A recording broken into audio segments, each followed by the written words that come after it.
So Sony is really no stranger to having a movie that the trailer does tremendous, and then they come out and announce like 5 other movies. I mean, they literally did this with Spider-Man 2, and then they announced like a Venom spin-off and more Spider-Man movies, and we saw how that ended. And then they did it with The Amazing Spider-Man, when as soon as the second trailer hit, they're like, alright, we're going to announce like a whole ton of films, and these are all going to kick off our universe, and then we saw how that happened. So it wasn't really surprising that back in December, when Spider-Man Homecoming had its big trailer come out, that they already announced that a sequel to Spider-Man Homecoming is coming in 2019.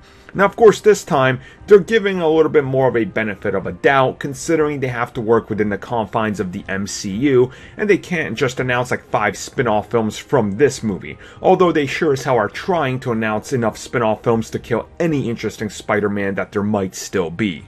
So today we're specifically here to talk about the actual sequel to Homecoming, where Kevin Feige has kind of reassured that the intent for the movie is going to be to get the director Jon Watts, the director of Spider-Man Homecoming, back for the sequel. And Amy Pascal, of course she's in charge of Spider-Man and everything over at Sony, also had this to say. He knocked it out of the park. We would be crazy not to.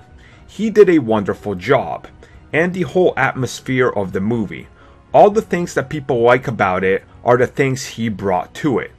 He's really special. And then Jon Watts was being a little bit more coy about it, but this is what he had to say, and I quote, "I don't like talking about anything until the movie comes out, but yeah, I think I'm signed for 2 more movies." So it sounds like he has one of those contracts where they have to wait and see how it does, wait for the official response, and then they're going to go, okay, well, we're gonna go with this guy. And honestly, this is kind of familiar territory for Marvel Studios, as they seem to have this for a lot of actors and directors.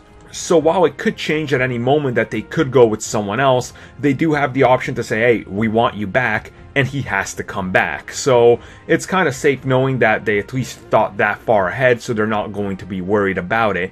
And if the first Homecoming movie is a huge success, then automatically they can start working on the next one. And while we're talking about the next one, let's talk about the time frame where they say that they feel like they're going to start filming April or May, which means that's next year in 2018, about a year and a couple months before the official, 1-year anniversary of Homecoming, but also 1 year before the actual sequel comes out, which is standard Marvel Studios practice. So you guys let me know how you feel about all this.